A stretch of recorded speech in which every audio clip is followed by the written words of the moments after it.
Alright! Good morning Pilipinas and good morning world! At sa ating makababayang OFW at makababayan natin na nandito sa Pilipinas na walang sawang sumusuporta dito sa Timundi Programa, thank you so much. Mabuhay po tayong lahat hanggat gusto natin.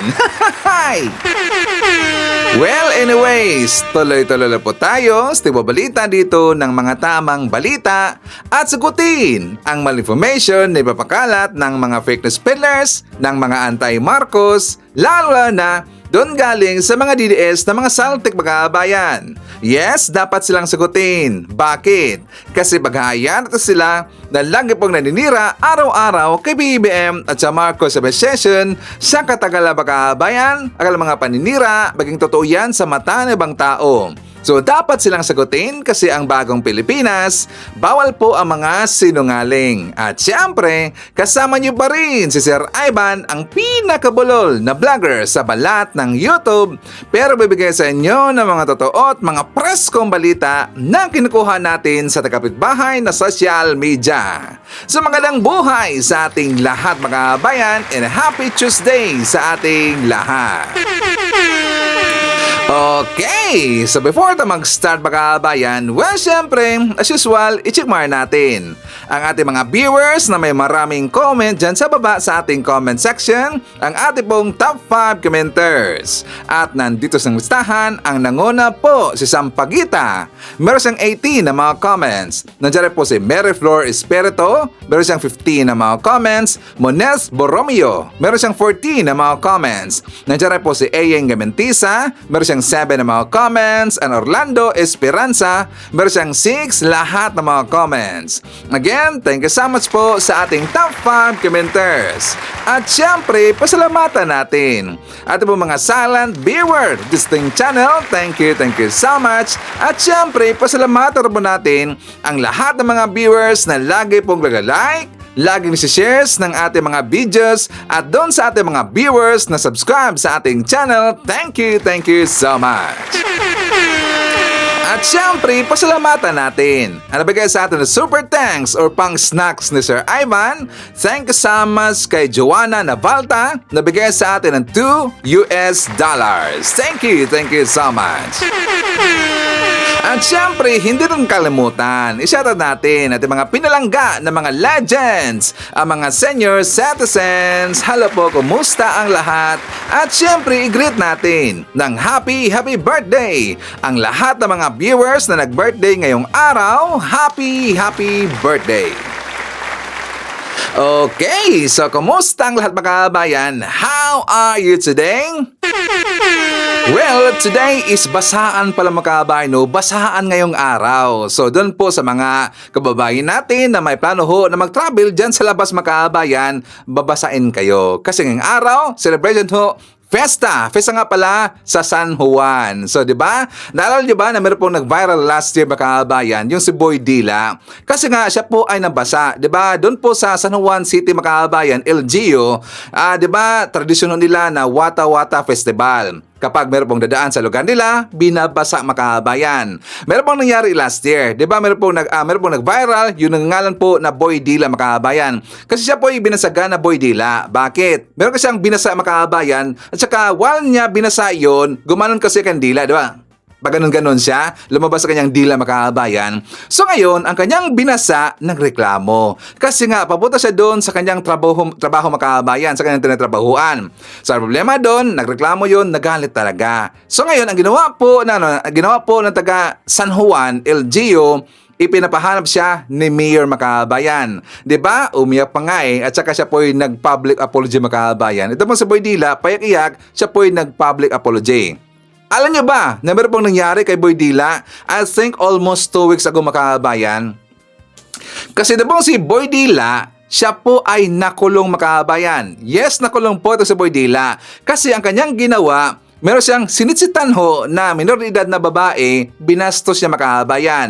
So ngayon, nagreklamo yung babae na minor de edad, kinasuhan siya ng anti-bastos law mga kababayan. Ang nangyari, nakulong itong si Boy Dila. So ngayon, ang kanyang pangalan, hindi na po Boy Dila, kundi Boy Sit-Sit na mga kababayan. So explanation naman ngayon, ang palusot naman ngayon ni Boy Dila, dadala rin daw siya sa kanyang kalasingan mga kababayan. Kaya nagawa niyang sinitsitan yung minor de edad na babae. Okay? So anyway, sa mga kababayan ko, so be careful no, at saka sana magbaon kayo ng kapote or meron kayong umbrella. Kasi alam mo natin, kapag dadaan kayo dyan sa San Juan area mga kababayan, meron talaga pong mangyayari na basaan yan. Diba? Nakita ko nga kahapon mga kababayan, kasi nga pumunta ako doon sa lugar namin, doon sa may beach, doon po sa may area ng San Juan. Pumunta kahapon doon sa Ivan. Kasi nga meron pong event ngayong gabi, meron pong mangyari na beach party mga kababayan. Before ka papasok doon sa area ng beach, meron kasing festa. So kahapon, bisperas po ng festa mga kababayan, siyempre meron pong celebration. Meron pong naghikay, meron kainan doon sa gilid-gilid, nakita natin. So ang nangyari mga kababayan, nakita ko kahapon, meron kasi indalabas po na mga lamesa, table, ang nakalagay doon. Nakahanda na pala ang kanilang mga water gun makabayan. Mga water gun, saka may nakita ko kahapon na yung sirens na malaki makabayan na metal, 'di ba? Water sirens man tawag niyan. Basta malaki siya ginagano makabayan or iba nga ginagamitan niyan ng yung mga power hose, 'di ba? So yan po ang mangyari. Expect natin mamaya, meron pong basaang mangyayari makabayan. Okay. So anyways, pag-usapan natin itong si Sarah makabayan. At saka pasensya nga pala no, kasi kahapon wala si Sir Ivan. Kasi nga meron kong pinuntahan kahapon doon po sa eskwelahan po ng aking mga anak makabayan. So meron po mga mga celebration doon kasi nga first day in school, tsaka kita-kita doon, gathering, ganun makabayan. So hindi po nakapag-vlog si Ivan. At saka meron pong iba rin po na school na pinuntahan si Ivan. Maraming anak si Ivan eh. So talagang hands-on tayo sa ating mga anak makabayan. So anyways, ngayon baba na tayo. Kasi nakita ko sa balita makabayan, itong si Sara Duterte, mukha yatang may something no sa pag-uutak. Talagang nakita natin na may something siya sa pag-uutak makabayan. Kasi nga, how many days ago, di ba nandun siya sa Australia, sa Melbourne, para mag-rally makabayan. So ginawa po doon ni Sara Duterte, puro lang po paninira. Diba? Grabe talaga eh. At saka ngayon, may question si Ivan. Before ko ipapakita sa inyo ang portion ng clip or video makabayan na kung saan nakakatawa talaga. Meron mo ng question si Ivan. Ano ba ang trabaho ni Sara Duterte nung nandun siya sa Melbourne, Australia makabayan? What do you think? Ano ang trabaho ni Sara Duterte? Kasi nga 'di ba, nung nag-intro siya makabayan, sabi niya, kailangan niya daw na mag-uniform kasi daw siya ay nagtatrabaho makabayan. Nagtrabaho daw siya. Pero nakita natin, buo ng kanyang video doon, ng kanyang speech makabayan, puro talaga paninira. So ang question ni Sir Ivan, ano ba ang trabaho ni Sara Duterte kung bakit siya uniform? A. Siraan ang gobyerno makabayan. So yun po ating choice. A. Siraan ng gobyerno. B. Siraan ng Pangulo. C. Siraan ng Pilipinas. Or D. Lahat ng nabanggit. Please comment sa baba. Babasahin niyo mamaya ni Sir Ivan. Okay? So, ibig kong sabihin, ito na particular video makabayan. At the same time, meron pong pangribat sa kanyang mga paninira. For more details, let's watch this. Kasi ma'am, sa totoo lang ma'am, gusto ko na talaga mag-jacket. Pero dahil nagtatrabaho ako ma'am, kailangan ko mag-uniform. Pero dahil nagtatrabaho ako ma'am, kailangan ko mag-uniform. And there is no plan. A long-term plan on how we can be self-sufficient in terms of food for everyone. We don't see that. Ang sapat na supply at abot-kayang presyo ng pagkain sa administrasyon ni Pangulong Ferdinand R. Marcos Jr. prioridad at binibigyang pansin. Patunay dyan ang pagtatayo ng mga farm-to-market road. Ito ang mga kalsada na nagdurugtong sa mga sakahan patungo sa mga palengke. Simula nang umupo si Pangulong Marcos, daan-daang tulay na ang natapos. Umaabot naman sa 1,162 kilometrong farm-to-market road na ang nakumpleto. Halos katumbas yan ang haba ng daan mula Metro Manila hanggang Apari. Idagdag pa ang biyahe mula NCR patungo ng Sorsogon. Kabilang sa mga naipatayo ng Marcos administration ang mga farm-to-market roads sa Northern Mindanao na binisita ng Presidente. Kabilang dito ang Mapulong Tuburan Farm to Market Road at saka Arch Bridge na nakakahalagang na halos 71 milyong piso. Isang proyektong magpapabilis ng transportasyon at magbibigay ng mas malaking kita sa ating mga magsasaka. Sa buong rehiyon, nakapagtayo na tayo ng halos 70 kilometrong farm to market road at mga tulay na tinatayang nasa 105 linyang metro. Mga pakinabangan na rin ito ng halos 16,000 pamilyang Pilipino. Bakit nga ba mahalaga ang mga farm-to-market road? Sa tulong kasi nito, napadadali ang biyahe ng mga produkto. Ibig sabihin, mas sariwang nakararating ang mga pagkain sa mga consumer. Pinabababa rin ito ang gasto sa transportasyon na makababawas sa presyo ng mga produkto. If we can reduce the travel time, it will definitely also reduce the fuel consumption. And it will benefit all travelers and also those that will transport. Sa pamamagitan din ng mga kalsada at tulay, umuusbong ang mga oportunidad sa mga komunidad, gaya ng negosyo, trabaho at mas madaling akses sa mga serbisyo. Alam nyo ba na wala nang magsasaka ang Pilipinas? Dahil sobrang magastos. Tinututukan din ni Pangulong Marcos ang paghahatid ng makinarya at kagamitang pagsaka. Higit kumulang 50,000 farm equipment at mga pasilidad na ang natanggap ng mga kooperatiba at asosasyon ng mga magsasaka. Halimbawa dyan ang mga makinang makapagpapatuyo sa palay na ipinamahagi ng Department of Agriculture sa Zamboanga Peninsula. Layo nitong maiwasan ang pagkabulok ng mga palay habang pinagaganda ang kalidad upang maibenta ng mga magsasaka sa disenteng halaga. Focus din ang administrasyon ng pagtatayo ng cold storage facilities, gaya ng ginagawa sa Alcala, Pangasinan. Imbakan ito ng mga pagkain para maitabi ang sobra-sobrang supply at mailabas sa panahon na kinakailangan ng mga consumer. Lahat ng ito ay may isa lamang layunin. Tiyakin ang mas maraming ani, ang mas mataas na kita, mas maayos na buhay para sa ating mga magsasaka. Pero dahil nagtatrabaho ako, ma'am, kailangan ko mag-uniform. O, di ba? Budol makabayan, butata. Hey, dapat ganyan na natin yung mga fake news peddlers makabayan. Ito kasi si Sarah, fake news peddlers yan. 'Di ba? Wala daw magsasaka sa bansa natin makabayan. Wala daw magsasaka sa Pilipinas. Imposible. 'Di ba? Isa po sa mga prioridad po ni BBM, tinulungan niya yung mga magsasaka, 'di ba? Yung mga kababayan natin po ng mga magsasaka. Tingnan nyo, binigyan ho ng mga kakulang, mga tulong para po matugunan ang kanilang problema dyan sa pagsasaka makabayan. Diba? Binigyan sila ng mga machineries, binigyan sila ng fertilizers, at saka lahat po na makailangan ng mga kababayan din po magsasaka, ibinigay po ni BBM. Pati nga ang kanilang mga pinagsasakahan makabayan na lupa, ibinigay rin po ni BBM sa kanila. Pati po yung utang, binayaran rin po ng ating gobyerno para wala na silang iisipin po na utang makabayan. O di ba? Tapos ngayon sasabihin po ni Sarah na wala na daw magsasaka sa bansa natin makabayan. Di ba? Bodol na, fake news pa.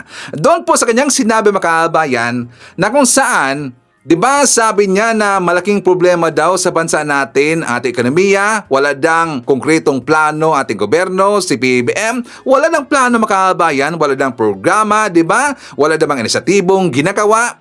Tingnan nyo kung gaano siya, gaano ka fake news makabayan. Tingnan nyo kung gaano niya sinisiraan ating gobyerno. So yan po ang problema. Yan po ang problema dito sa ibinoto natin noon. 'Di ba? Talagang nabodol tayo eh. 'Di ba? Talagang sayang talaga eh. Ako po ay nanghihinayang na ibinuto ni Sir Ivan ito pong si Sara Duterte makabayan. Kasi nga nadala tayo noon eh sa mga pamubudol po ng mga Duterte. So talaga pong tayo ay nagsisisi, ibinoto natin itong si Sara Duterte. At saka mas worse makaban, much worse kung itong si Sara ay iboboto pa this coming 2028 makabayan. Tingnan nyo, nakita na ho natin ang kalidad po ng kanyang pag-iisip, nakita na ho natin ang kanyang attitude makabayan na hindi talaga po pwede na maging isang presidente. Bakit sa Evan? Meron hong problema ang kanyang pag-uutang, mga kabayan. Like for example, di ba umuwi na po si Sara galing po sa Australia, mga kabayan. Straight siya kaagad doon po sa kanyang legal team kasi nga may plano ho silang pipigilan ang impeachment trial, mga kabayan. 'Di ba? Mismo na ho yung Senado gusto niya nag-request siya na ibasura yung impeachment trial sa kanya, mga kababayan. O tingnan nyo, itong tao na to, itong babaeng itong, mga kababayan, talagang may something po sa pag-uutak. Bakit si Ivan? Kasi nga 'di ba, talagang naghambog pa siya, mga kababayan, nagyabang pa siya na gusto niya daw ng impeachment trial. 'Di ba? Tuwang-tuwa pa nga yung mga dides ng mga tanga, mga kababayan, kasi nga gusto daw ni Sara ng impeachment trial kasi gusto niya ng bloodbath, mga kababayan. O, 'di ba? Yan pang ginamit po na term ng mga dides vlogger, 'di ba? Pang-uukray at saka paninira dito po sa mga government employees o mga official, mga kababayan, na takot na daw yung mga kabinete ni PBBM, takot na daw si PBBM kasi daw si Sara gusto makipag-bloodbath sa pamamagitan po ng impeachment trial, mga kababayan. Anong nangyari ngayon? Naduwag. Di ba naduwag, mga kababayan? Natakot bigla. Tingnan nyo itong babae na to, hindi talaga po siya mapagkakatiwala, mga kababayan. Meron siyang dual attitude, no? Talagang paatras sa bante kapag sa tingin niya na, ay parang mali yung sinasabi ko. Bakit ko sinabi yon? So babawiin niya, mga kababayan, kasi alam niya sa sarili niya, siya ay duwag at bodol, di ba? So ang dapat gagawin dito ng mga DDS, sila dapat dito yung manawagan kay Sara Duterte na ituloy yung impeachment trial. Kasi paano nyo malalaman itong inyong poon na si Sara na siya ay nagsasabi ng totoo, na wala na siyang kinalam ng mga kababayan, wala na siyang ginawang pambubudol, pangungurap sa gobyerno natin. Paano nyo malalaman na siya ay guilty or not guilty? 'Di ba?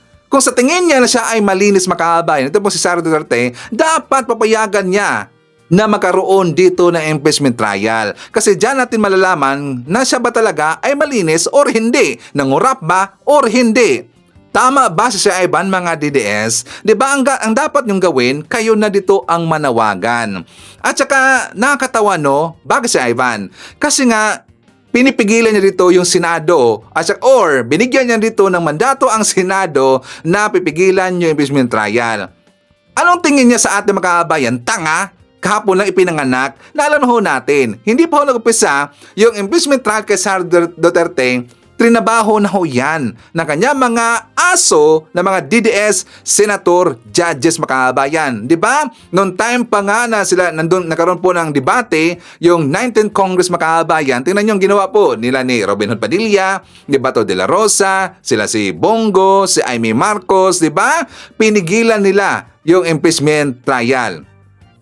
Doon pa lang ho, nag-umpisa na. Tapos ngayon manawagan siya sa Senado na i-stop daw yung impeachment trial. Noon pa ho nag-umpisa, mga kababayan.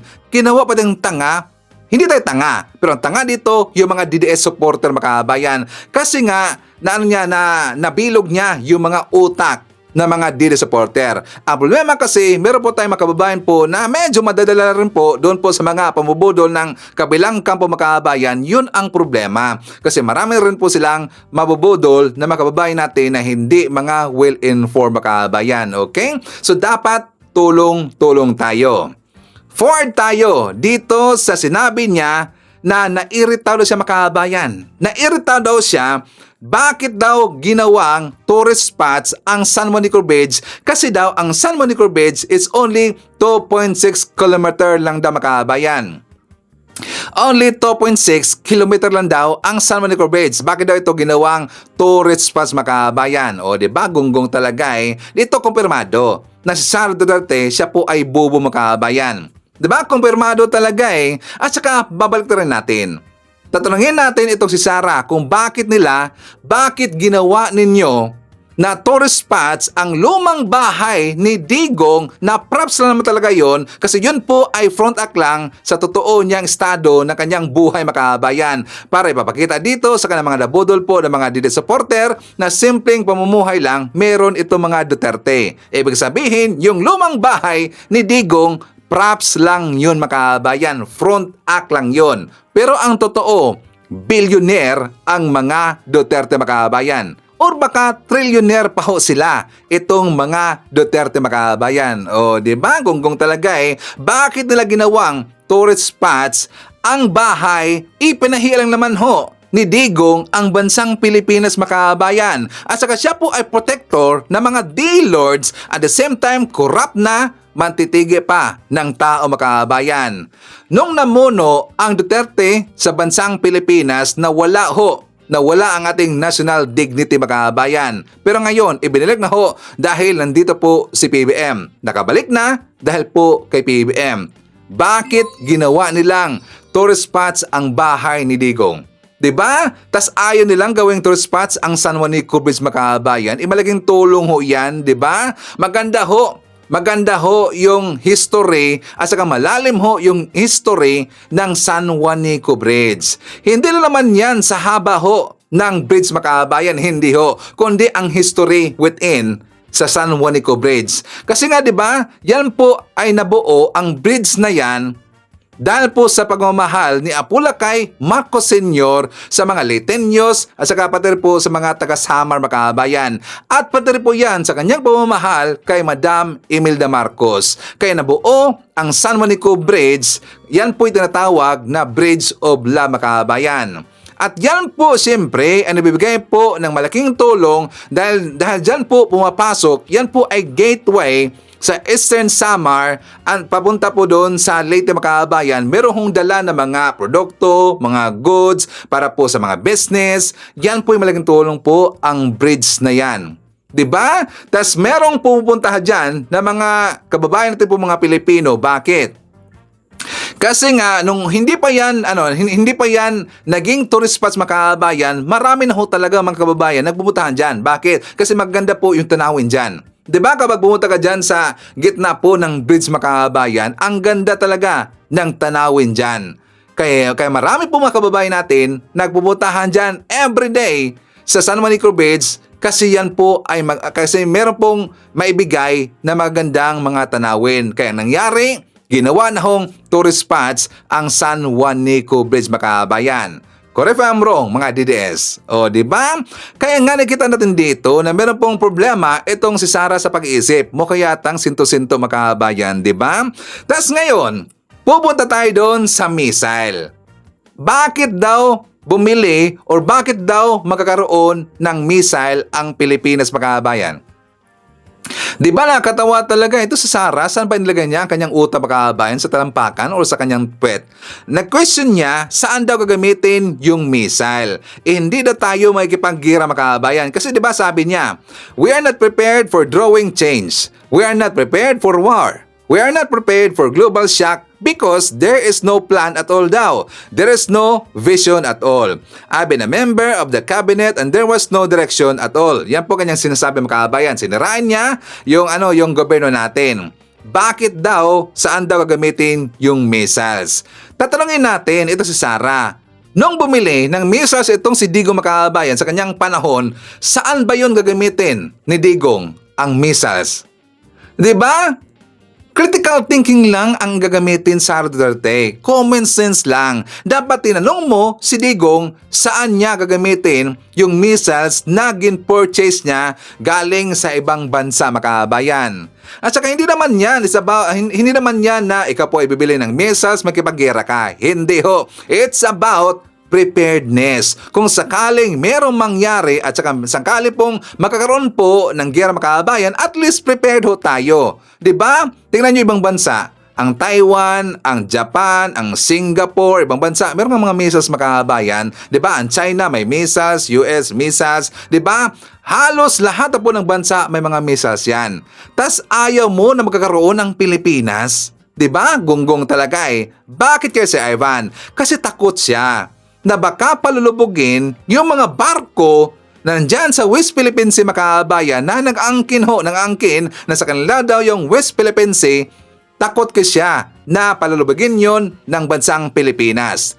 Takot siya na lulubog yung mga barko na nandyan sa West Philippine Sea na merong dalang bilyones na pera para po sa attorney's fee ni Digong doon sa Dahig, para rin po sa attorney's fee dito kay Sara sa kanyang kinakaharap na kaso makabayan. Meron dalang bilyones siguro. 'Di ba? Kaya siya takot makabayan. Sakto ba ang paliwanag ko, Sir Ivan? Di ba dapat sagutin natin itong mga gonggong na to? Kasi mga pasaway di ba? Nakakahiya talaga kapag itong si Sara ang maging presidente makabayan. Nakakahiya talaga Kasi nakita natin na hindi niya kaya maging presidente. Hanggang mayor lang itong si Sara Duterte makabayan. Dito ba nga bilang isang vice-presidente, hindi nga nagtatrabaho makabayan, ang kanyang trabaho travel vlogger lang makabayan. Pwede siya maging travel vlogger. Ang kanyang pagiging travel vlogger doon sa ibang bansa, di ba sayang talaga ang pera natin? Kasi ang pera natin ang ginagamit dyan makabayan. Yang pag-travel ho ni Sara sa iba't ibang bansa makabayan, saka wala siyang ginawa, hindi siya nagtatrabaho, tingnan nyo, wala siyang trabaho. Bakit? Kahit isa na mga official or doon po sa Australia makabayan, may nakita ba tayo na opisyalis ng Australian government na pumunta doon sa kanyang pinagralihan makabayan? May nakita ba tayo na meron pong kahit isa na government officials ng Australia na bumisita kay Sara Duterte doon sa pinangyarihan nila sa rally makabayan? Isipin nyo, Vice President ho yan ng bansang Pilipinas, pero bakit hindi siya pinuntahan doon makabayan? Kahit isa. Ibig sabihin, ayaw sa kanya na mga taga-Australia. Ayaw sa kanya makabayan. Kasi wala pong ibang dala ito si Sara kundi kaguluhan na makabayan. Ginulo niya ang Australia. Pero hindi siya welcome doon makabayan. Hindi welcome itong si Sara. Do you think maraming napuntahan doon sa rally makabayan? Hindi po. Paano ko nakita yan? Meron kasi akong common friend po sa aking Facebook account makabayan sa personal na yan po kasama ko. Doon po nagtatrabaho nandun pa ako sa Riyadh. At saka siya po ay umalis ng Riyadh makabayan kasi siya po ay tinulungan po ng kanyang pamilya para makapunta doon sa Melbourne, Australia. So nandun po nagtatrabaho ang aking kasama noon sa trabaho doon sa Riyadh makabayan. So siya po isang DDS. Nakita ko sa kanyang post, mayroong video makabayan na siya po ay pumunta doon sa rally ni Sara Duterte. Kasi siya po ay isang DDS makabayan. Nakita ko mismo sa kanyang pictures and videos, hindi pala ganun kadami makabayan. Yes mga DDS, hindi po ganun kadami. Nakita ko, anong post ho ng mga DDS makabayan? Libo-libo daw ang napuntahan doon sa rally kay Sara Duterte sa Melbourne, Australia. Yan ay fake news. Sa tingin ko makabayan, sa tingin ko, hindi umabot yun ng 100. Sa tingin ko lang, kasi ganun lang kadami, hindi yun umabot po ng 100 makabayan. Pero anong sabi ho sa balita, doon sa post ng Facebook account po ng mga supporter ni Sara, doon kay Sara, libo-libo daw ang napuntahan doon makabayan. Yan ay fake news. At saka ang totoo, hindi siya welcome doon makabayan. Kasi mismo ho, meron pong human rights group na nagbigay po or nagpadala po ng mensahe doon sa Australian government na haharangin itong si Sara at hindi ito papasokin makabayan. Sa explanation doon sa kanilang letter, nabibigay rin kasi ito ng kaguluhan. Nabibigay ito ng gulo sa Australia. Yan lang po ang dala ni Sara doon sa Australia makabayan. Kasi according po sa mga Pilipino, napakatahimik lang ang buhay. Tahimik ang kanilang buhay pero guguluhin lang ni Sara Duterte. O di ba? Isa po sa grupo na humarang dito kay Sara makabayan, ito po ang kanilang video. Hindi welcome. Maraming mga Pilipino sa Australia, hindi welcome ang grupo ni Sara at yung kanyang mga kasama. Yan. Alam naman natin na si Sara Duterte at ang iba pa niyang mga kasama, sina Amy Marcos yata Amy Marcos, Bongo, Bato, saka si Padilla, yun, magkakasama sila. Nandun. Ang layo pa ng kampanya sa 2028 elections pero nandun na sa Australia. Mayroon na naman silang rally doon. Wala nang nagagawa itong mga ito itong si Sara Duterte bilang Vice President ng Pilipinas kundi magbiyahe. Sa loob lang ng isang buwan ngayong Hunyo, naka-4 na bansa. Naka-4 na bansang pinuntahan. The Netherlands, Qatar, Malaysia, at ngayon naman Australia. O ngayon sa Australia, pupunta doon, magrarally Magkakaroon ng rally sa panawagan nila, palayain si Duterte. Mapapalaya naman nila si Duterte sa pamamagitan ng paglaban sa kaso sa ICC. Hindi naman nila mapapalaya si Duterte sa pamamagitan ng mga rally. Kahit anong gawin nilang rally, kahit lahat ng bansa mag-rally sila, ang magpapalaya kay Duterte, doon sa kaso sa ICC, harapin nila ito. Doon. Galingan ng abogado nila, galingan ni Kaufman. Walang epekto yung mga rally-rally kahit pa lahat ng lugar sa Australia mag-rally sila. Ngayon pinagmamalaki ng mga supporters ng Duterte. Welcome na welcome daw sila Sara sa Australia. Siyempre ang nagwi-welcome kila Sara yung mga DDS, yung mga diehard na Duterte. Pero yung mga matitinong Filipino-Australians, yung mga matitinong mga Pilipino na naninirahan sa Australia, kinakahiya nila. Nahihiya ang mga Pilipino doon, yung mga matitinong mga Pilipino. Nahihiya sila na nandun na naman si Sara, nandun na naman si Bato, si Bongo, si Aimee at si Padilla. Kinakahiya nila ito. Alam nyo, kahit tayo mga Pilipino, pag nakikita natin ang mga ginagawa ng mga DDS sa iba't ibang lugar ng mundo, nakakahiya. Kaya ang ginawa ng mga Pilipino, ang mga Filipino-Australians at yung mga Pilipino na nasa Australia, mayroon silang Sara Duterte not welcome. Mayroon silang mga naka-schedule na mga mobilizations o pagkilos. Linggo, June 22. 3 p.m. magtitipon-tipon ang mga Filipino na hindi nagwe-welcome kay Sara. Magrarally sila laban kila Sara doon sa Victorian Parliament. At pagkatapos magmamarcha sila papunta ng Victorian State Library. O yan. Magtitipon sa Victorian Parliament pagkatapos sa State Library. O yan. Ang mga Pilipinong ito na hindi nagwe-welcome kay Sara, nananawagan sila na ng hustisya, pagpapanagot, kailangang papanagutin sila Sara. Kapwa si Sara at ang kanyang amang si Digong. Yun. Kaya yan ang panawagan ng mga Filipino na nasa Australia, yung matitinong mga Pilipino. Yung mga DDS, yung mga Duterte diehard supporters, ayan, a-attend sila sa rally ni Sara. Pero sa mga Pilipinong matitino, hindi welcome sila Sara doon. Binitbit pa ang kanyang buong gang. Yung gang ni Sara, kasama si Aimee, si Bato, si Bongo, si Padilla. At mga vloggers, mga vloggers ng DDS. Salamat na lang at ang mga Pilipinong matitino ay nagkakaroon ng mga pagkilos para ipakitang hindi welcome ang grupo ni Sara sa Australia. Pakinggan at panuorin natin ang ilang talumpati ng mga Pinoy sa Australia na nagpahayag at nagrally rin dahil hindi umano welcome si Sara sa nasabing bansa.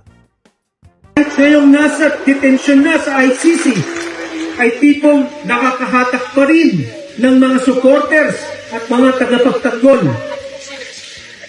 Paano na ang isang vice-presidente na nakakapagnakaw sa kaban ng yaman at lumulustay sa 615 million peso at gagastusin niya sa loob lamang ng 11 araw ay nakakapagtamasa pa rin ng laksang supporters.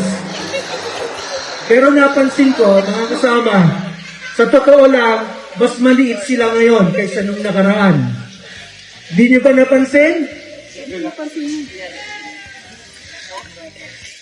Bakit sa kabila ng isang naninintong impeachment trial sa vice-presidenteng ito na may mabibigat na ebidensya ng paglabag sa salikang batas ng Pilipinas, pagnanakaw, pagsisinungaling at pagbabanta ng pagpatay at destigmalisasyon ay pinapanigan kaysa iwinawaksi? Bakit isang senador na binoto ng mga mamamayan umani ng pinakamalaking boto noong 2022 at nang tapon ng taong bayan ay ngayon nagdedeklara na siya ay lingkod para kay Duterte lamang? At nagwikang sunugin man siya, mangangamoy Duterte ang kanyang mga abo. Gusto kong malaman yun na ang mga OFWs, ang mga overseas Filipinos, no, hindi complacent. No, lalo na kasi marami sa atin umalis sa Pilipinas sa panahon na magulo ang Pilipinas, remember? So we are here now, we have settled, we have raised our families, right? Now we are enjoying, the freedom that we have here in Australia. And we love Australia for its rule of law. No? We love Australia for being able to tolerate different views. Okay? At dito rin po nakita natin ang kahalagahan ng maayos na budget, no, ng gobyerno. Nakita natin, we see here on a daily basis how if you have a really good government, no, you will enjoy education, health, no, employment, although medyo, tinetest pa natin, and we enjoy the beauty of nature, okay? So, we know that Australia is in the forefront of really showing to the world, what a good country it can be. Okay? At gusto natin mangyari yan sa Pilipinas. That's the problem, Nakikita natin ang contrast ng Pilipinas at saka ng Australia. Okay? Kaya lalo siguro tayo nagagalit kasi alam natin, na ang dami talagang pwedeng dapat baguhin sa Pilipinas. At mabuti na ipaliwanag ni Berlin. Even if siguro hindi pinaliwanag ni Berlin, tingin ko, I think a lot of us are glued to television and radio in the Philippines, mga podcasts, and we know what's happening.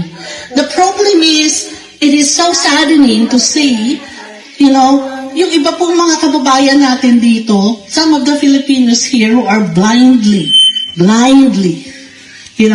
following yung mga kababayan nila. Terrible ang regionalism dito sa Australia, terrible talaga.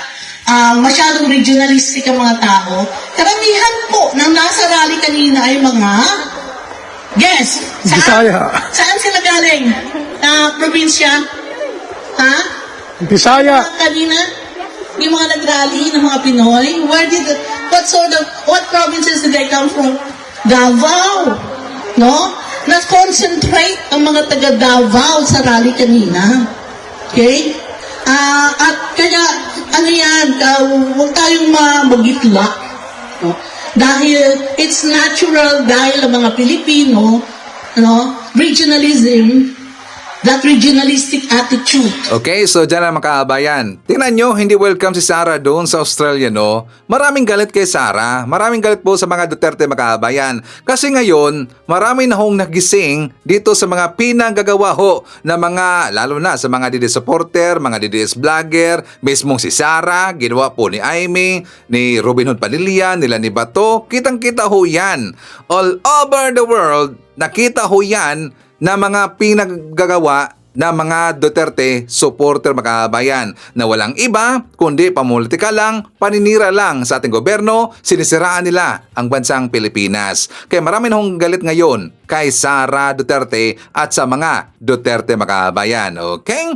So anyways, before na mag-proceed, mga kabayan, ishare na natin. Nandyan po ating mga suki, yung lagi pong nauuna sa pag-comment sa baba, mga kabayan. Nandyan po sila si Marcres Hernandez from North Carolina, USA, Leonardo Astillero, nandiyan rin po si M.E. Persicia Lana, Freddy Guzman, isatan natin si Mayula Madayag, hi to Leticia De Fernando, Emil Concepcion, nandiyan rin po si May Dunes, hi to Phils and Phils from Tacoma, Washington, nandiyan rin po si Australia Shinivoit from Denmark. Hi to Philly Judan, Mario Cobid.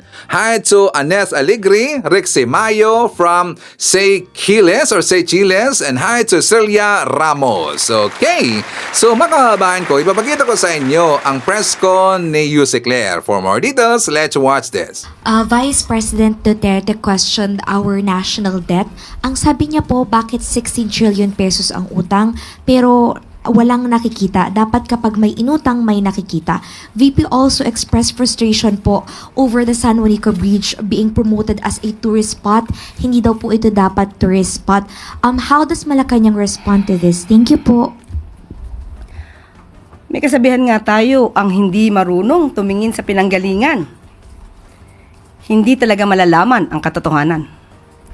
Okay, ang tandaan po natin, ang utang na 16 trillion ay kabuuang utang ng gobyerno simula pa noong mga nakaraang administrasyon.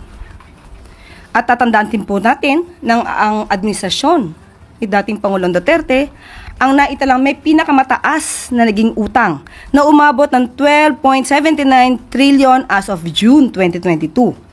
At solong utang po ng administrasyong Duterte ay umaabot po sa 6.84 trillion as of June 2022 at nagkaroon ng increase ng 115.1% sa pagkakautang. Sa ngayon po, pinipilit ng gobyerno ng ating pamahalaan na maiwasan po na mga pag-utang at ninanais din po ng Pangulo at hinihiling na palakasin pa po natin ang ating ekonomiya at of course, ang pagbabayad ng tamang buwis para po maiwasan na natin ang pag-utang ng malaki at although ang gusto ng Pangulo talagang paangatin po ang ekonomiya at tugunan ang lahat ng pangangailangan ng ating taong bayan. Sa totoo lang po, may mga krisis na nangyayari, hindi po maiiwasan ang kailanganin ng pondo. Ang sabi po ni dating Vice Presidente, hindi daw po niya nakikita. Sa kanyang talumpati sa Australia, binanggit niya po na mayroong balita patungkol sa magagandang nangyayari sa ekonomiya. Pero sabi niya, yun ay sa papel lang. It means, inamin niya na mayroong papel, may resibo, may patunay na maganda at gumaganda ang ekonomiya. Hindi ito chismis.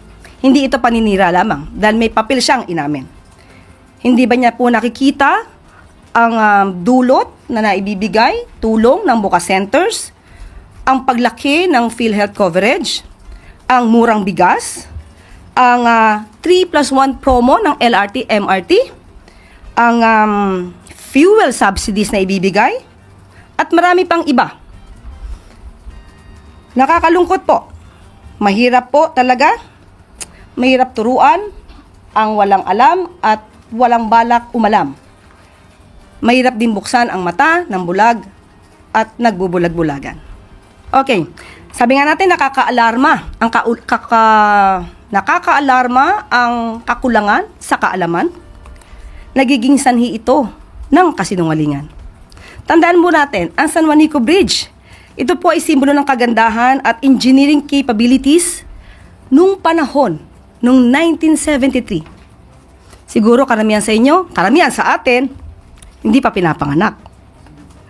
Pero hanggang ngayon, nakatatag pa rin, nandiyan pa rin, ang San Juanico Bridge ay kailangan lamang ang rehabilitation. At tandaan po natin, hindi po sa sukat o haba or iksi o haba ng tulay, masasabi mo na ang isang tulay ay dapat gawing tourist spot. Tandaan natin, ang San Juanico Bridge ay mayroong 2.16 kilometers na haba. Ang Golden Gate ay mayroong 2.7 kilometers. Pero ang Golden Gate sa San Francisco ay tourist spot. At pati yung El Marco Bridge na pinakamaiksing tulay na may sukat na 6 meters ay tinatawag ding tourist spot. Ang masakit lang, kapwa natin Pinoy, ibinabagsak ang turismo ng bayan, inaangat ang turismo ng ibang bansa.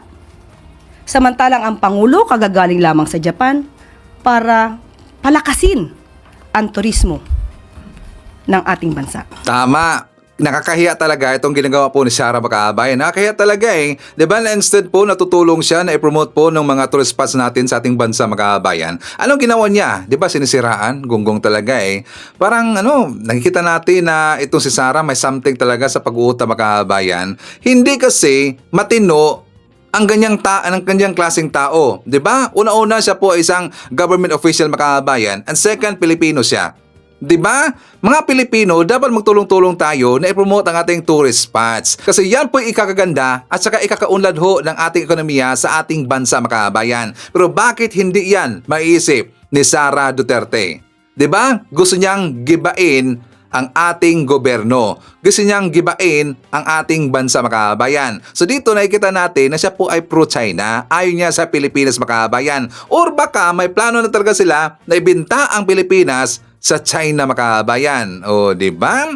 So anyways, kasama rin po natin, nandyan si Leonardo Manansala, M.S. Arino, hi to Menez Borromeo, nandyan rin po si Ruben Gorosping, Aurora David, hi to Abby Smith, nandyan rin po si Flaviana Abila, Ising Mariano, isyadat natin si Eloisa Taha from Riyadh, Saudi Arabia, Dionis Somera, nandyan rin po si Milagros Calibuso, Paz Paniza, hi to Maricar Becker, Teresita Bihasa, nandiyan rin po si Sir Jaime Garcia, Derek Erwina Argelies, and Derek William Mayo. Okay, so makababahan ko, ipapakita ko sa inyo ang vlog ni Mike Abe. For more details, let's watch this.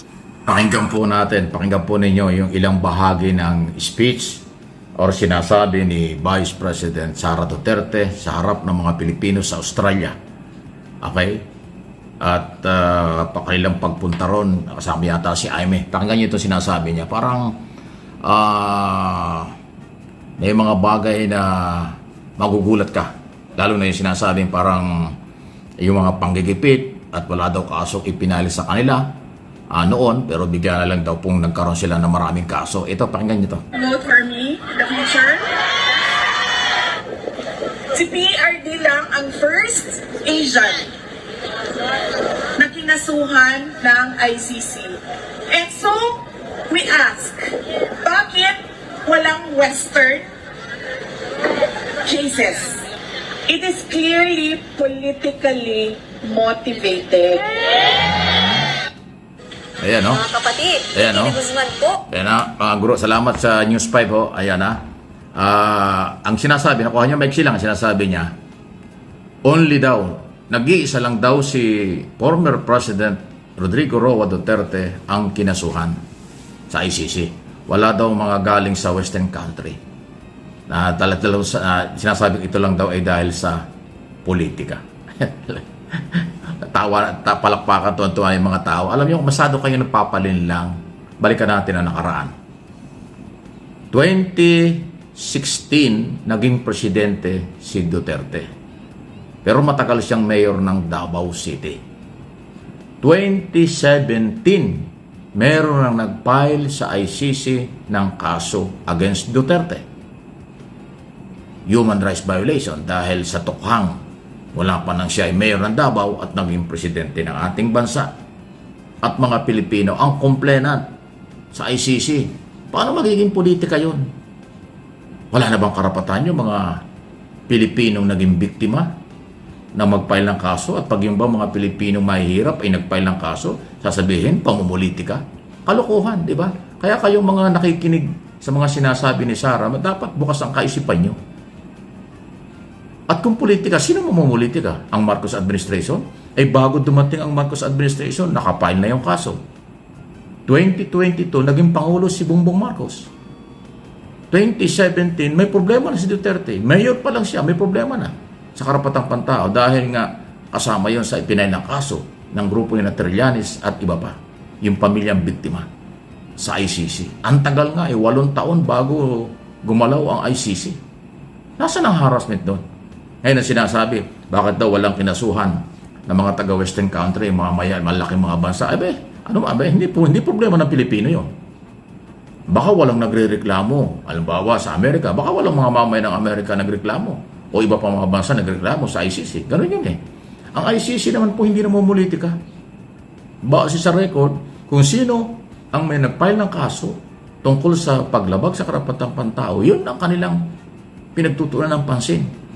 So, panibagong panlilinlang sa aking opinion, nililinlang ni Sara Duterte yung kanyang mga audience sa Australia at mga nakikinig na harassment lang ito. Hindi harassment, hindi politika ito. May complainant. At sibilyang Pilipino ang complainant, hindi ang gobyerno. Hindi ang pamahalaang Pilipinas ang complainant sa ICC. Napakalinaw naman nun.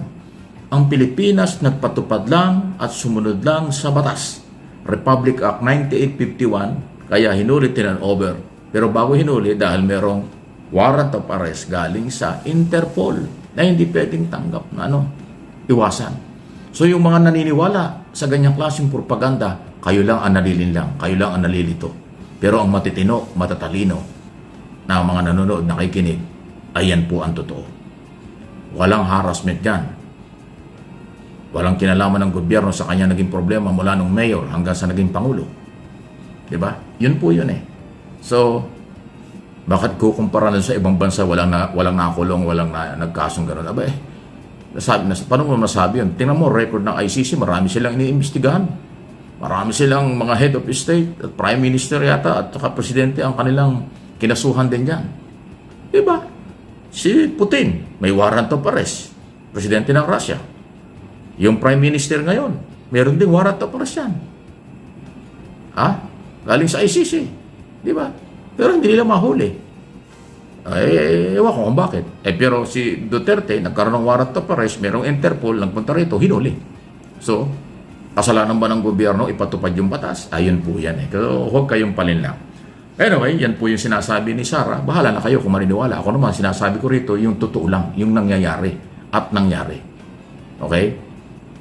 Kung maniniwala pa rin kayo kay Sara, ay di nasa inyo na yun. Kung kayo maniniwala naman sa akin, base doon sa record, ay di, salamat po. Kung hindi kayo maniwala, wala tayong magagawa. Pero yung matitinong Pilipino, nakakaintindi ng sitwasyon from day one until now. At sa susunod na mga araw, malamang naiintindihan ang pinag-uusapan natin. Hindi ba? Matatalino mga Pilipino.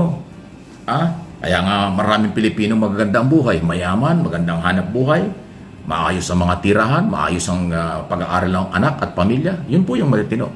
Pero yung talagang naniniwala sa marites, naniniwala sa mga intriga, naniniwala sa mga mapanirang uri at grupo, ay natural, mahirap ang buhay nyo. Aasa kayo sa ayuda. Pero ang ayuda galing sa gobyerno. Ang ayuda ay nanggagaling sa pamahalaan, ibinibigay sa mga mahihirap, kasama ang DDS, kasama yung mga nagpapapaniwala sa chismis, ayun ang buhay nyo. O bakit ganun ang buhay? Bakit hindi kayo magbago? Bakit hindi kayo mag-adjust? Nakikinabang sa gobyerno pero mapanira sa pamahalaan. Mahirap ng buhay, dapat mag-adjust para umunlad, para gumanda ang buhay. Magtrabaho, mag-aral, magtrabaho. Ganun lang. Pero kung walang ginagawa, batugan, nag-aantay ng ayuda, tapos nasa grupo pa kayo ng mapanira, sa halip na makatulong, naging pabigat pa, mapanira pa, sobra na, tama na. Anong buhay meron kayo? Ayan ang buhay nyo ngayon.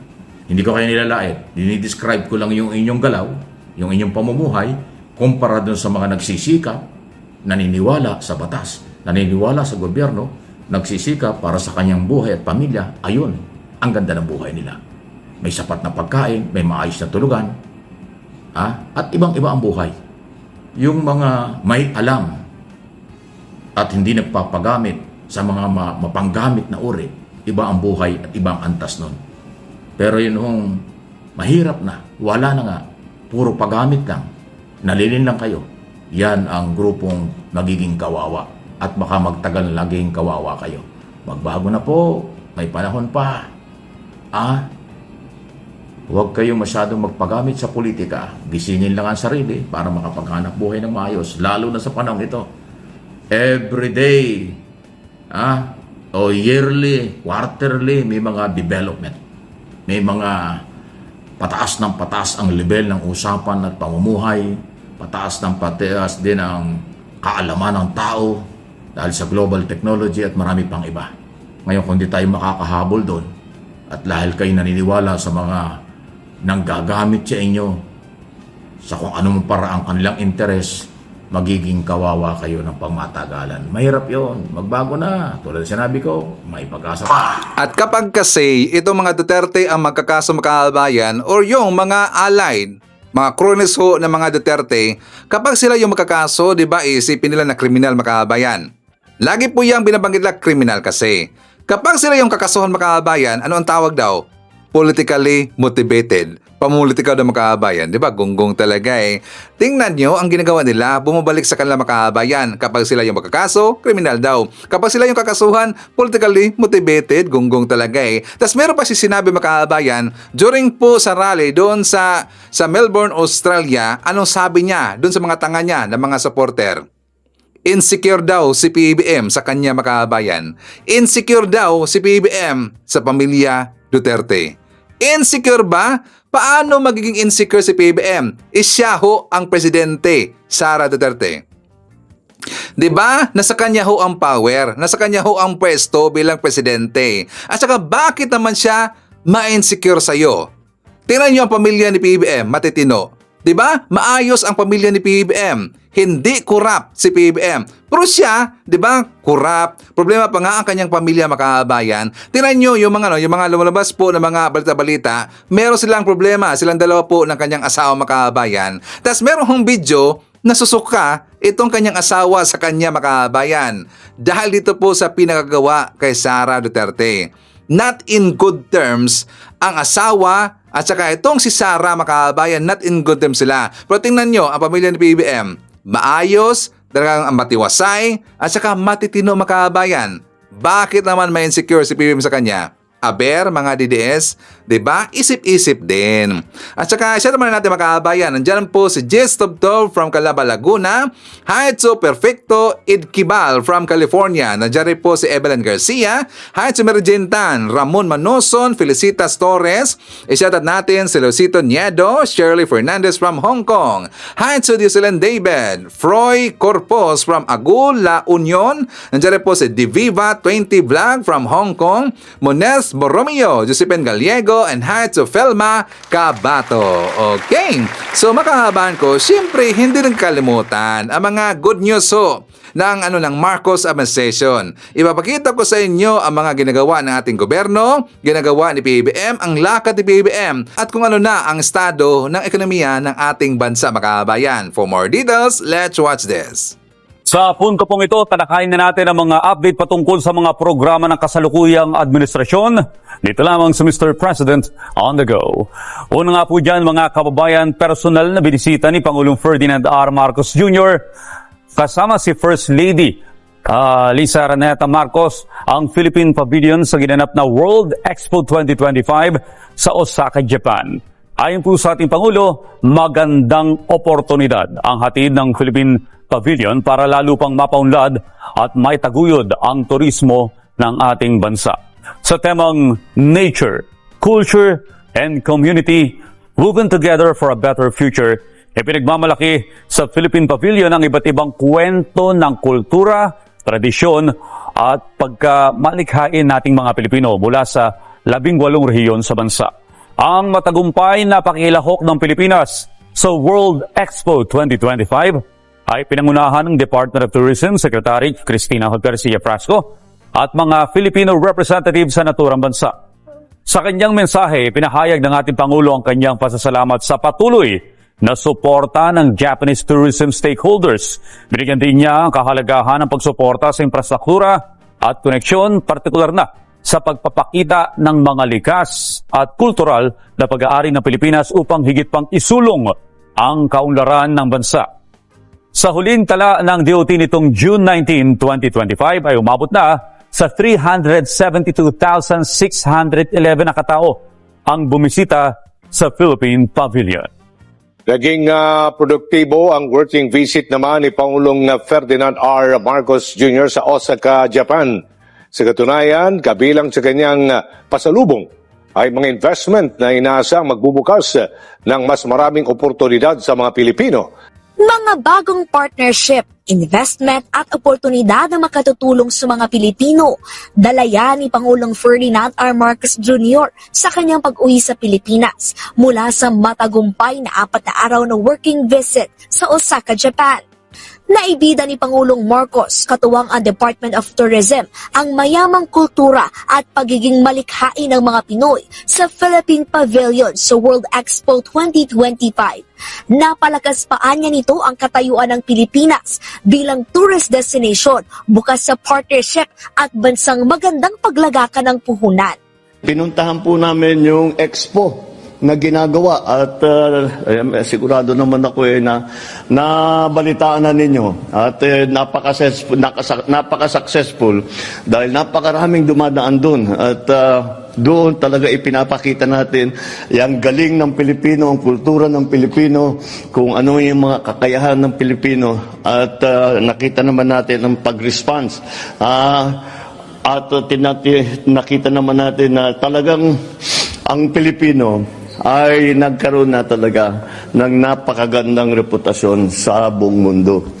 Nakakalap din ng mga pangakong negosyo ang Pilipinas. Inaasahang makikipag-partner ang Canadivia Corporation sa Philippine Ecology System sa Waste to Energy Project na layong makagawa ng malinis na kuryente mula sa basura. Magtatayo ang Chunishige Group ng pinakaunang methanol dual-fueled Kanzermax bulk carrier o mga barkong eco-friendly sa Cebu na lilikha ng karagdagang mga trabaho. Napaigting din ang ugnayan sa pagitan ng ating bansa at mga Japanese leaders sa turismo para mas marami pang bumisita sa Pilipinas. Nabuo ang kolaborasyon sa pagitan ng Philippine Space Agency at Japan Aerospace Exploration Agency. Target ng dalawang ahensya na palakasin ang kooperasyon sa pagitan ng dalawang bansa pagdating sa space technology para sa agrikultura at disaster monitoring. Samantala, target ni Pangulong Ferdinand R. Marcos Jr. na mas maramdaman ng mga Pilipino ang mga pagbabagong ipinatutupad sa bansa. Sa ika-4 na bahagi ng episode 2 ng kanyang podcast, iginit ni Pangulong Marcos Jr. na nais niyang maiwang legasiya ay ang pagkakaroon ng mga Pilipino ng mas komportableng pamumuhay, kaya naman target ng Pangulo ang quarterly assessment sa performance ng mga government officials para matiyak na naipatutupad ang mga programa at proyektong makatutulong sa pagpapabuti pa ng buhay ng mga Pilipino. We made a change for the better. This has been my guide in all the positions I've taken. The worst thing that can happen is umupo ka doon sa position mo na nagsilbi ka, umalis ka, walang pinagbago. So I absolutely insist that in 2028, when I leave this office, there are significant and tangible changes for the better in the life of each Filipino. May handog na libreng sakay naman ang MRT at LRT sa ating mga kababayang marino sa Miyerkules, June 25, bilang bahagi ng pagdiriwang ng Day of the Filipino Seafarer. Ayon sa DOTR, maaaring makapag-avail ng libreng sakay sa LRT2 mula alas 7 ng umaga hanggang alas 9 ng umaga at 5 p.m. to 7 p.m. Sa MRT3 ay magsimula libreng sakay mula alas 5:30 ng umaga hanggang ito'y matapos ang operasyon. Dalhin lang umano ang inyong Seafarer's Record Book, Identity Document o itong Seafarer's Identification Booklet upang makapag-avail ng libreng sakay. Pangulong Ferdinand R. Marcos Jr. ipinagmalaki ang manggagawang Pinoy. Pamahalaan tiniyak na tuloy-tuloy ang pagsisikap ng pamahalaan na mabigyan ng ligtas at makataong trabaho sa iba't ibang bansa ang ating overseas Filipino workers. Ipinagmalaki at kinilala ni Pangulong Ferdinand R. Marcos Jr. ang husay, sipag at hindi matatawarang sakripisyo ng mga overseas Filipino workers sa Japan. Sinabi yan ng presidente sa harap ng Filipino community na kanyang binisita sa Osaka, Japan at tinawag pa niyang mukha ng mga bagong bayani. Alam nyo, lahat ng makilala ko, presidente, prime minister, hari, sultan, kung ano may basta yung mga leader na ang unang lagi sinasabi, lahat ng mahal na mahal namin yung mga Pilipino na nandun sa amin. Gustong-gusto namin ng Pilipino. Dahil, unang-una, siyempre, importante sa akin, napakasipag. At saka kahit wala na sa yung pakiusap, madaling pakiusapan kasi tumutulong kahit wala na sa trabaho. Kaya naiba talagang ugali ng Pilipino, kaya nakaka-proud kayong lahat. Siniguro ng Pangulo ang pagbibigay ng buong suporta sa mga OFW tulad na lamang ng pagtanggap ng mga bilateral labor agreements sa mga bansa na layong makapaghatid ng mas maraming oportunidad sa mga Pilipinong nais mag-abroad. Upang matiyak natin na ligtas at makatao ang trabaho at nabibigyan ng pagkakataong umunlad ang ating mga kababayan.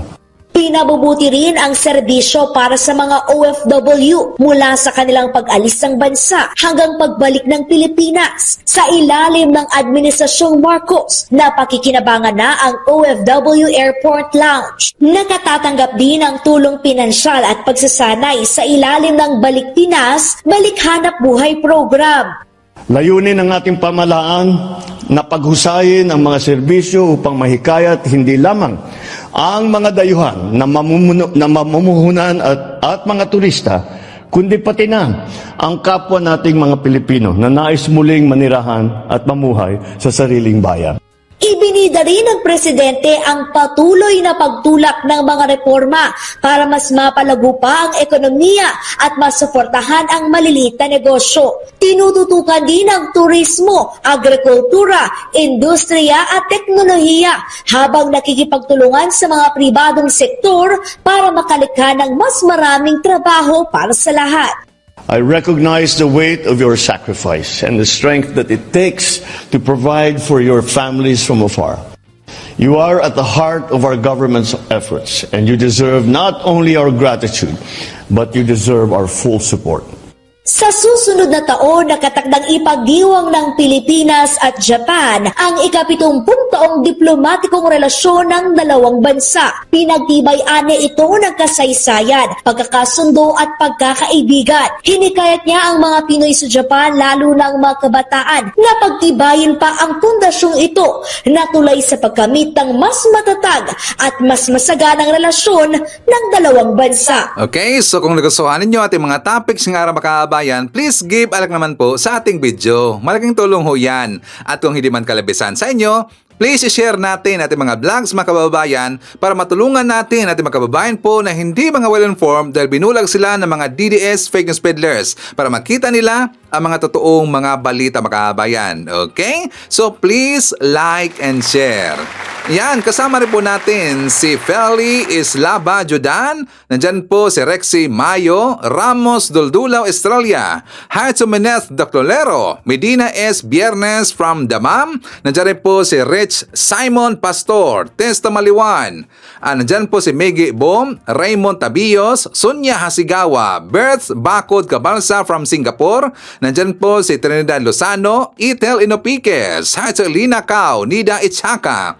Shoutout natin si Menz Niyaka Nolpes, Luisito Niedo, Johanna Toiler from Switzerland. Nandiyan po si Mel Barrelia, Eve Chu, Mel Zilibiran, Tata Zamet, Haitsu Nida Ishihama, nandiyan rin po si Norse Salamat Birano, Joliet Sanakawa, Sandy Yang Ed, Dongki S. Shoutout natin si Gorgunya Angala, Gigi Simbahon, Elmer Pinaranda, Edwin Santos, Milagros Banes, Ana Kuha, nandiyan rin po si JRN, Samantha Joey, nandiyan rin po si Jeco Jerry Cabreros, Rodolfo Porti, Lorna Obalanueva, Annabel Hoson, and Haitsu Alicia Lee. Okay.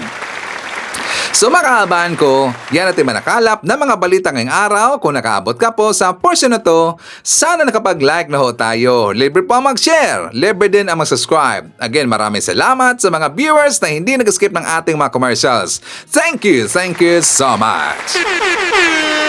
At before natin tatapusin ang ating programa ngayong araw, sana sabayan nyo si Sir Ivan para sa ating live messaging prayer. Lord, Ikaw ang lakas ko. Ikaw ang lakas ko tuwing nanghihina ako. Ikaw ang gabay ko sa lahat ng mga pagsubok. Ikaw, Lord, yung kasama ko tuwing mag-isa ako. Tulungan po akong mas maging matibay sa lahat ng pagsubok. Thank you, Lord. Ay dinalangin ko ito sa pangalan ng Panginoon Jesucristo. amen. So maraming salamat mga kababayan, and I hope to see you again on my next video.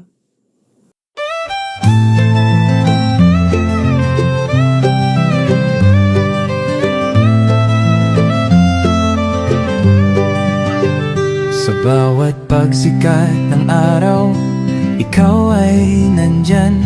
Tinig mong matatag, sa amin ay gabay. Pag-asa ng bayan, pangakong totoo.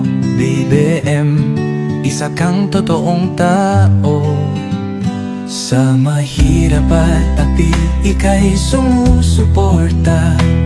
Tapat mong paglilingkod, lahat kami nakakita sa iyong pamumuno. Bayan ay umaangat, bagong Pilipinas, pangarap ay tapat. Ikaw ang aming BBM, Pangulong matapat. Sa puso ng masa, inaangat ating watawat. Sa hirap at ginhawa, ika'y kasama. Pilipinas ay babangon, dahil ikaw ang pag-asa. Mula Luzon, Visayas hanggang Mindanao, boses mo'y umaabot, dala ay pag-ahon. Magtulungan, magkaisa, sabi mo sa lahat, para sa bayan. Ikaw ang